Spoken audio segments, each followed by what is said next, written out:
Okay, folks, good evening to everybody. Welcome to the Planning and Development Committee meeting. It's Monday, August 13th. It is about 7:28. There is a quorum tonight, and we have a few items on our agenda. Alderman Wilson, who's normally chair, is on vacation, so I'm filling in for him. The first thing I want to say is there's a, what is P2? Okay. Right, okay. Okay. I understand that there are people here tonight who are wanting to do citizen comment on the Dog Beach issue, and that will happen at citizen comment at council, the committee, which occurs right after this committee meeting. So I have the sign-in sheet for public comment. Is there anybody who wants to speak to any issues we have at P&D who has not signed up? If so, could you come and sign up?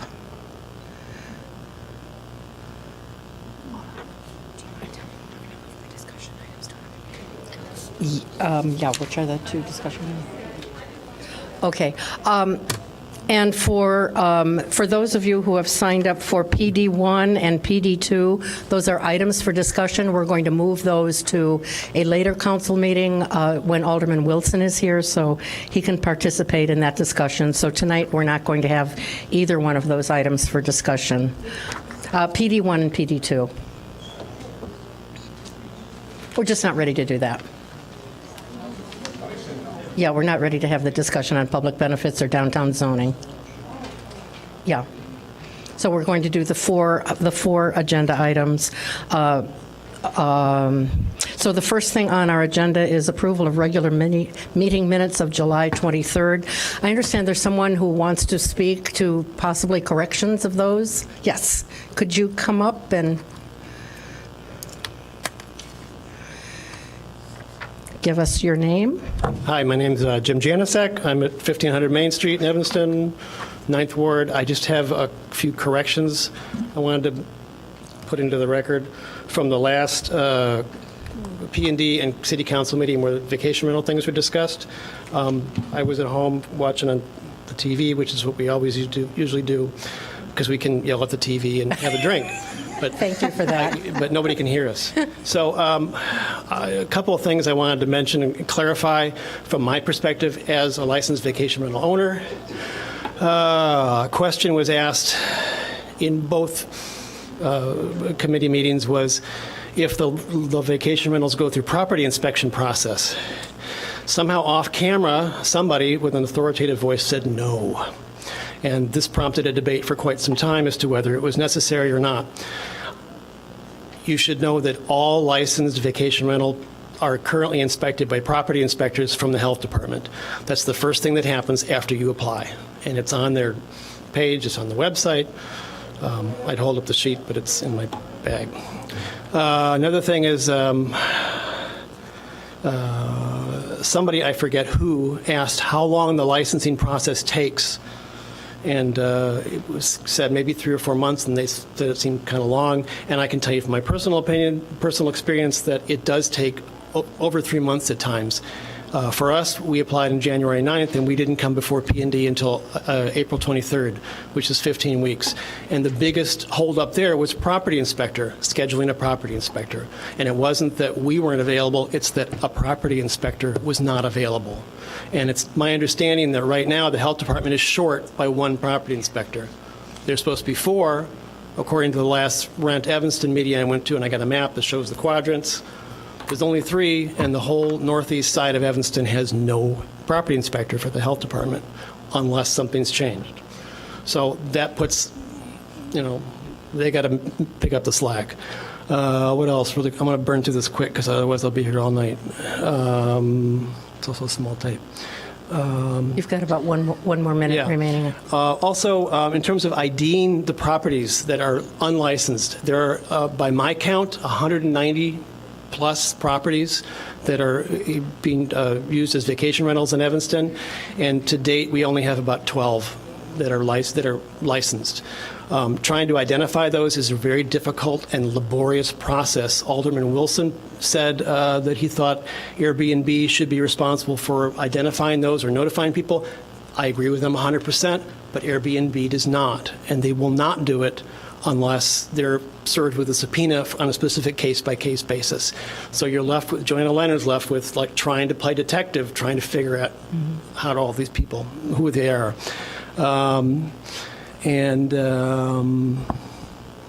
I think that's about it. Mostly it was just the property inspector thing. And I just want to end with saying,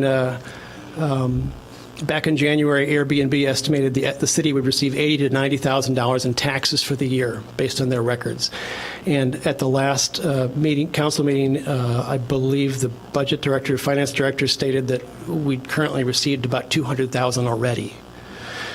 Which is kind of interesting. That's for 6 months. I find it unfortunate, though, that a portion of that money could not be earmarked for enforcement, as I think staff is overwhelmed with this, and I would like to see that, but that's it, and that's all I have to say. Thank you very much for... Thank you very much, Jim.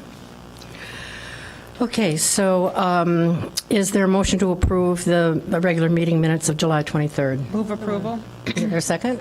Okay. Any corrections, changes? Okay, all those in favor say aye. Aye. Any opposed? Alrighty. So the first item on our agenda for action is vacation rental license for 2130 Wesley.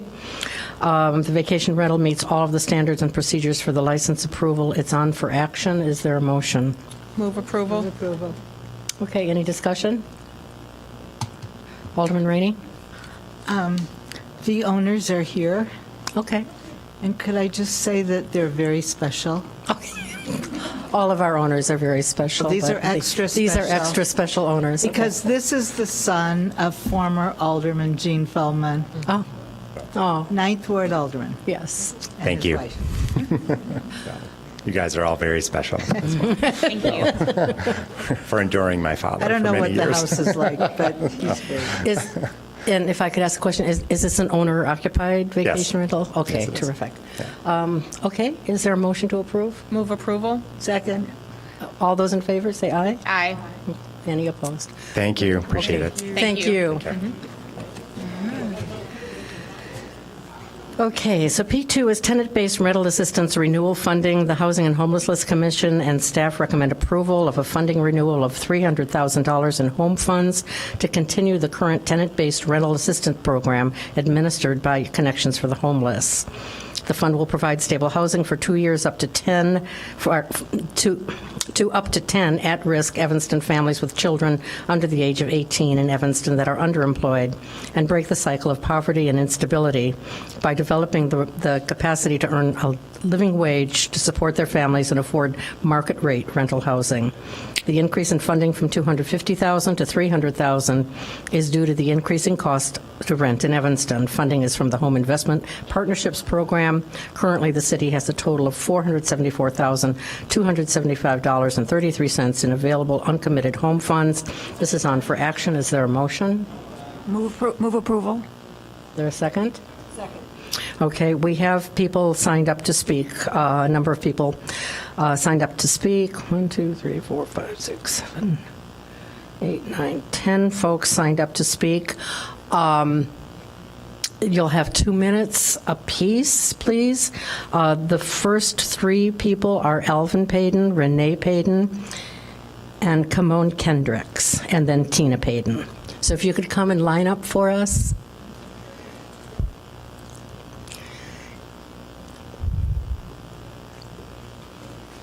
And then just state your name, and we'll keep track of time for you. Okay. Thanks. Hello, my name is Alvin Payton. I live at 1122 Emerson Street, 2nd Ward. I am the owner of Payton Properties, along with my 2 daughters, Tina and Renee Payton, and my late wife, Dr. Betty Burns Payton, who was at one time 2nd Ward Alderman. We have 27 units. Our units are very unique. We go from 1 bedroom to 4 bedrooms, 2 baths. Also, our units at one time housed 53 homeless people. We started doing homeless Section 8, I think that was around 1975. And we've been doing that on a continuous basis.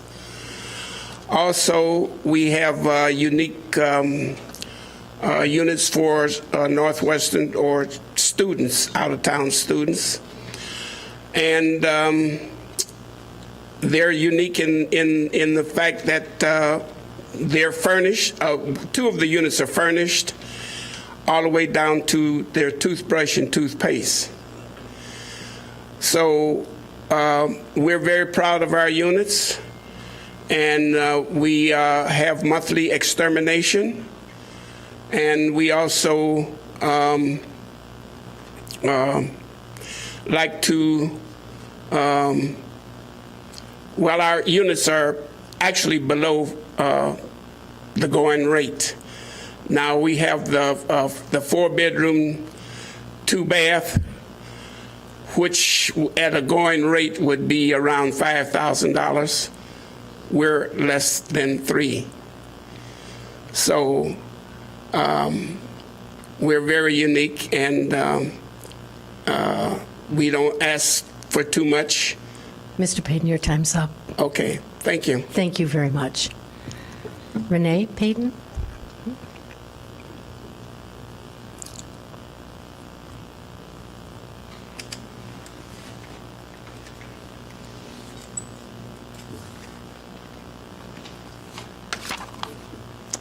Good evening, Planning and Development Committee. I have a short speech. Okay. The Payton family stands before the Planning and Development Committee as an Evanston landlord who has provided affordable housing in Evanston for almost 50 years. We have worked with Connections for the Homeless successfully for 10. On July 30th, City Council requested the Executive Director of Connections to resolve the matter between Connections and the Payton family. Instead of Ms. Bogg doing the right thing and addressing the matter, she thought she would ignore the directive and wait us out. Instead of doing her own presentation, she's using Sarah Flax, who is not part of Connections. Why is a City of Evanston employee promoting a recipient of city funds? Isn't that a conflict of interest? Some Connections clients don't even know who the executive director and the director of housing are, so how can they speak accurately about the details of the program when they are rarely involved?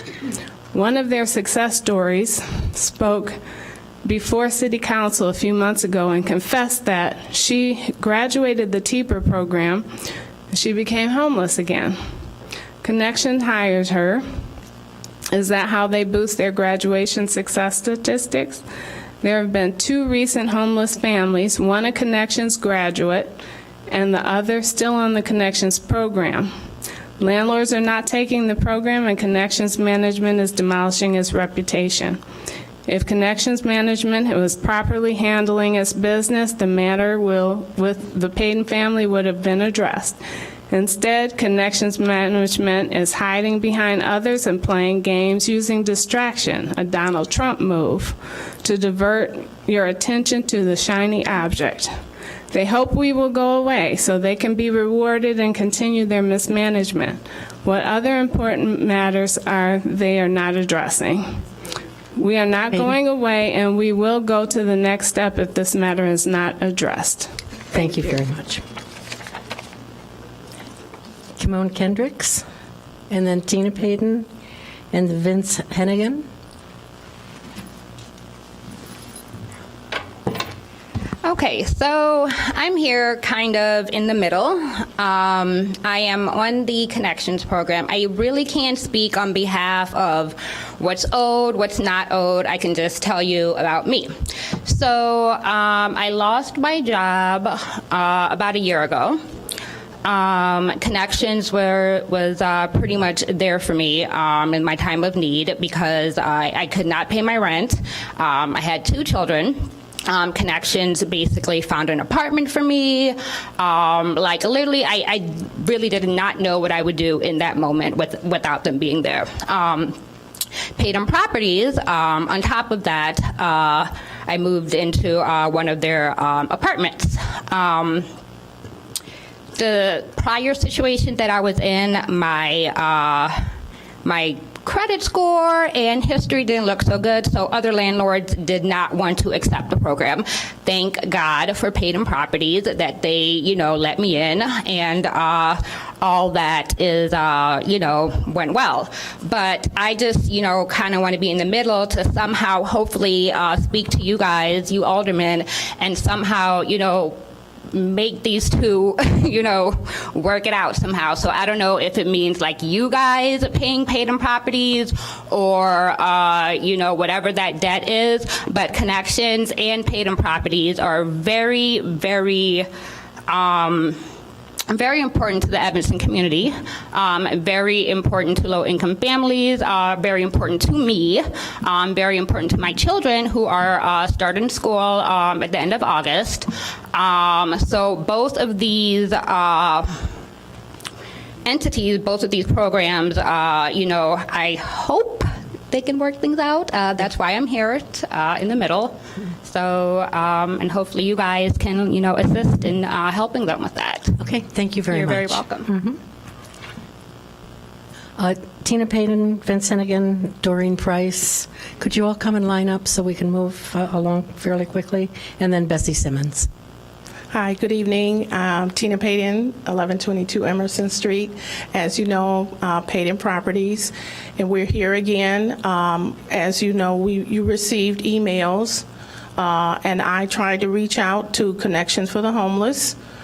And is this situation worth losing us as landlords and trying to house people that are in shelters on the street?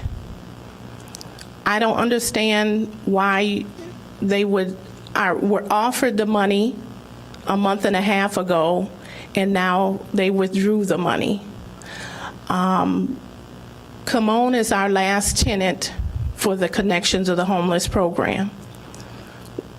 Two of the tenants that just moved out became homeless, and the Connections put them in a hotel because they left our property. And I cannot continue to take Connections if they owe us money.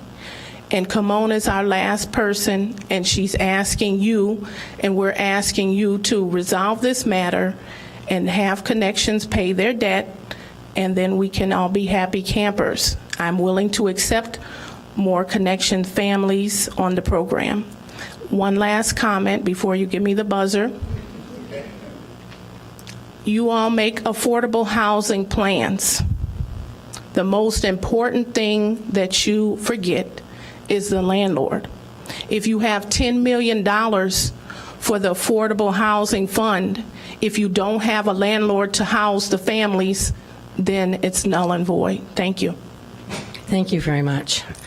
Mr. Hennigan, then Doreen Price, Bessie Simmons, and Nate Blackburn. Oops, no, Nate, I'm not sure what you signed up for. Oh, okay, great. I'm Vince Hennigan. I'm the Director of Operations for Impact Behavioral Health Partners, and we are colleagues of Connections, and I'm here to speak on their behalf on what they do in the community and how we have been one of the people who work with them quite often, housing people with chronic mental illness and chronic homelessness. Every time I've worked with them in any context, we've been able to have a very good working relationship. We're currently working on like 3 different things at the moment between the 2 agencies, and the interactions that we have are always good, and the help they do for the community I know is huge. And I know that there's people that I know personally that their lives have been changed by Connections. So I just wanted to make sure that someone came and spoke on their behalf. Thanks. Thank you very much. Ms. Price? And then could I have Bessie Simmons, Nate Blackburn, and Sue Lobach come and line up? Hi, Alderman Fisk and the rest of the council. I want to say council. Anyway, hello. there's a lot of things that are going to be discussed that are interrelated in a sense. And so taking everyone's ideas and looking at the broader scheme of things is a good exercise, because I think you'll get ideas to solve some specific problems that way. That's how I usually approach things, and they sometimes work, maybe more times than not. In terms of the rent being increased, that's something that when somebody stays in a house, they don't face that, and they don't face, if they stay in their house, they hopefully will eventually recover from the economy with increase in equity, which is what I'm trying to do in others. And Alderman Ruth Simmons mentioned about single-family homes, and those are sources of income. If you talk about people who can stay in a place that's far less than what some of the rentals are for apartments, and in terms of families, if people have basements and they can do that are rehabbed, they can do that. So one of the things in the affordable housing plan talks about flipping and like take distressed properties or whatever. Well, some of these properties are due to mortgages that have failed or on the brinks. And if you help people through that, you won't have to regret having a citizen leave who's been there for a while, who wants to stay, which we're saying that people are leaving who want to stay. And what you do is you take the money you would have used on the flip to help them stay in their home so they can rent it. That is far cheaper than doing this flipping thing, and it keeps the housing prices down because the house is not transferring hands. Regardless of transferring hands, people can sell to these developers, and what I don't want to see again ever is 727 or any development claim that they can and will charge above rate rentals, which is what they've done publicly at City Council meeting, and which I objected to then, and I object to now, and I object to any kind of planning with regard to future affordable housing. Okay. Thank you. Thank you, Doreen. Ms. Simmons?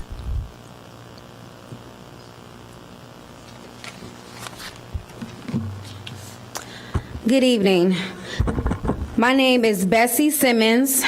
I live in West Rogers Park, and I work for Connections for the Homeless. I would like to speak in support of Connections Home TIBA program. I have two perspectives on Connections services that I would like to share with you. First, I was a participant in the Home TIBA program for 2 years after losing my housing after an eviction and a difficult divorce. While I was in the program, I received help in paying for my housing, and I paid a portion, as well as valuable case management services and assistance in finishing my master's degree in community counseling. This allowed me to provide a safe place for me and my 3 children here in my hometown, Evanston, where they could stay in the schools and could be near my family. As important, I was able to finish my degree so that I'm now able to earn enough money to support my family and pay for my own housing. After I graduated from the program, I did experience homelessness briefly due to me not making 3 times the rent and the market rate being high, and I didn't want to become evicted again and be, set myself up for failure, so I found an apartment that was within my budget. My other perspective on Connection is as a housing case manager, where I provide the same services to others that Connections provided to me. I counsel our clients on financial management, landlord-tenant relations, child care, employee relations, health, and whatever other help they need in order to thrive. I receive support and supervision on how I conduct my case management activities, and our clients receive the attention they need while also becoming accustomed to meeting the requirements of day-to-day independence and self-sufficiency. As an investment in Connections Home TIBA program, it's a smart investment, and I hope that you will approve the funding tonight so that the city could continue to help the many families that have experienced financial hardships like mine. Thank you. Thank you, Ms. Simmons. Mr. Blackburn?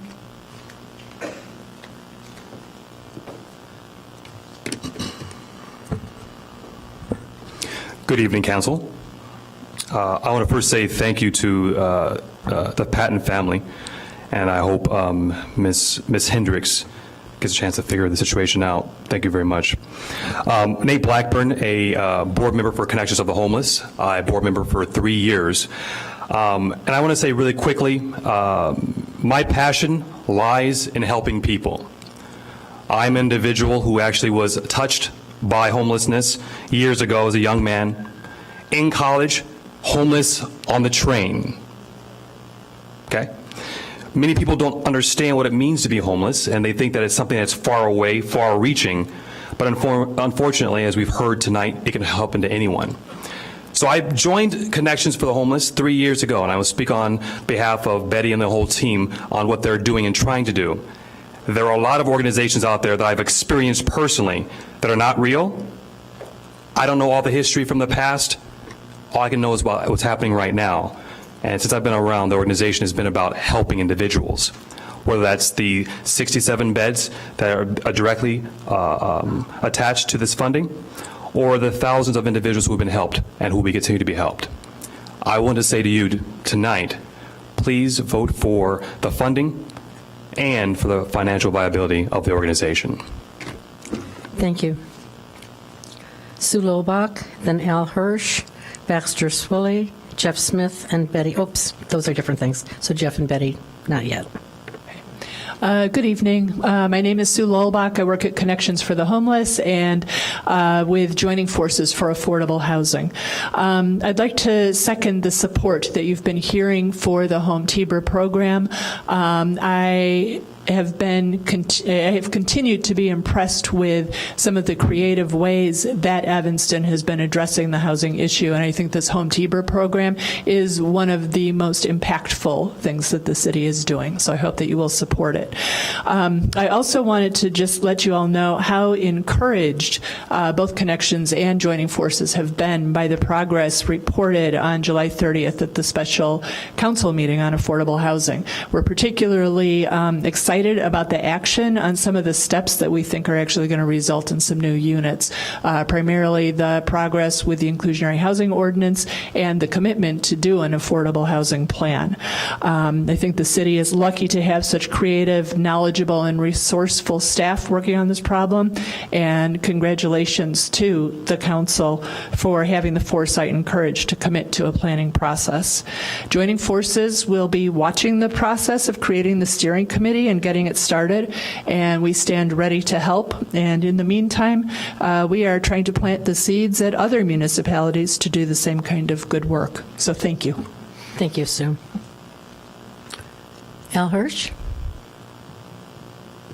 Hi, my name is Al Hirsch, and I'm one of the owners of Hirsch Management. We own and operate 120 units in Evanston. 19 of them are working with Connections with the Homeless, also Section 8. And Connection with the Homeless does a great service for people to get a second chance, to get on their feet. I've seen people come off the street and they're still renting from me. They do a great job and very impressive. And my heart goes out to all these people because they do a great job. And I hope you guys continue on with this program.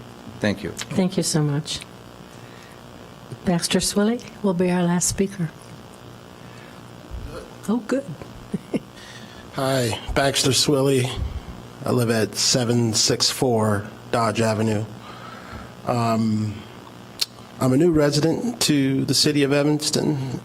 Prior to coming to Evanston, I've done a lot of work with affordable housing, and I know how important the issue is, and particularly important here in the city of Evanston. Most of the work that I'm doing in this city since I moved here centers around removing barriers and ensuring that the institutions and organizations in Evanston are more accessible to the families who need the benefits that they provide. And I've been aggressively and methodically coming up with a framework to scrutinize Evanston institutions. And it is not a pretty process, and I do believe that every institution, particularly those that receive public funds, should undergo public scrutiny, and so I appreciate this process. of the 40 organizations that we work with very closely, only one, just one, only one of those organizations voluntarily submitted themselves to the model, the framework that sort of intrudes upon their processes. And this is not just Connections for the Homeless, but Betty Bogg in particular. She stood up and she volunteered to be sort of a first mover. I don't know what's happened in the past, but I will tell you this. Connections for the Homeless and Betty Bogg as executive director, these are people who understand some of their limitations and challenges, and they are aggressively working to get it right. And they deserve this money so that they can help as many people as possible. Thank you. Thank you so much. Okay, the other two folks signed up to speak were speaking on the discussion items that have been put off for another time. So that ends citizen comment. Is there any? I'm sorry. Did we have a motion and second on this? Okay. Is there any discussion on the part of the committee? Okay, then all those in favor say aye. Aye. Is there anyone opposed? Okay. Thank you. And now we're going on to P3, which is Resolution 49R18, approving a plat of Reach subdivision for 1239 Asbury Avenue and 1224 Dempster Street. And that's for action tonight. Is there a motion? Move approval. Is there a second? Second. Okay. Any discussion? All those in favor say aye. Any opposed? All righty. P4 is Ordinance 84-018, granting a special use for a daycare center, domestic animal and kennel, Rex's Place at 2118 to 2120 Ashland, and 1625 Payne, and 2147 to 49 Dewey Avenue. The Zoning Board of Appeals and City staff recommend adoption of this ordinance, granting special use approval for a daycare center, domestic animal and kennel in the MXC Mixed Use Employment District. The applicant has applied with all zoning requirements and meets all of the standards for special use and major variations for this district. It's for introduction, and is there a motion? Move approval. Is there a second? Okay. Second. Okay. Alderman Ruth Simmons? Yes, the applicant is here. Did you care to share anything? Want to just hop up here and...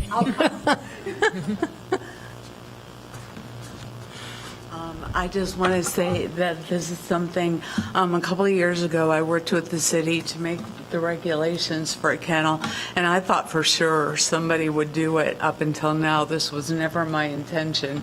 But after turning away all this business, every week I'm turning away people and sending them to Northfield or Deerfield or Kenilworth, and finally I just got tired. And so I'm really happy to be doing this, and we want to be a part of Evanston for a very long time. So my intention is that long after I'm gone, we'll still be around because my employees are going to own the place. So I hope you approve it, and that's all. Thank you so much. Alderman Ruth Simmons, did you want to add another condition? Were you? Yes, I do. Okay. So I want to thank you for doing business in the community, and thank you for being a responsible employer and looking at employee ownership. We are looking forward to Rex's Place expanding in the community. I do want to make sure that we condition the two new properties on Dewey, so the 2147 and the 2149, that there is language in the ordinance that excludes or prohibits any additional service inside of the home for the business. So those two properties are currently being used, the yards are being used currently for some sort of dog activity. And I want to make sure that those activities do not move into the residences. Those will be residences. And it's important that that is documented. We do not, that is a neighborhood of families and their residences on both sides of the street. And I want to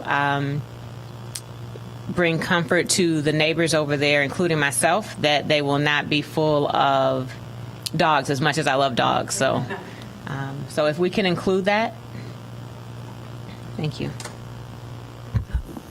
Okay, that's good. You're agreed, and, okay. I'm going to live in one house, my manager's going to live in the other, and they're not for dogs. We'll be using the yard as we've used for 10 years, but that's it. Okay. Okay, so then we'll add the condition on the special use, Alderman Ruth Simmons. And with that change, do we want to make an amended motion then?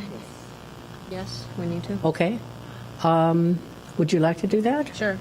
I move that we amend ordinance 84-018 to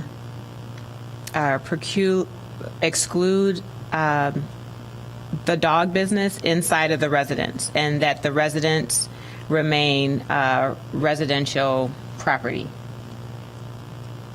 Okay. Could I have a second on? Okay. All those in favor of the motion as amended? Say aye. Aye. Any opposed? Okay, that passes with the condition. Any items for discussion? Oh, I'm sorry. Now, obviously, we're not doing that. Any communications? Okay, no communications. May I have a motion to adjourn? Okay. Second. Thank you very much. The meeting is adjourned. City Council will begin in 10 minutes, which is at 8:15. Thank you all for coming.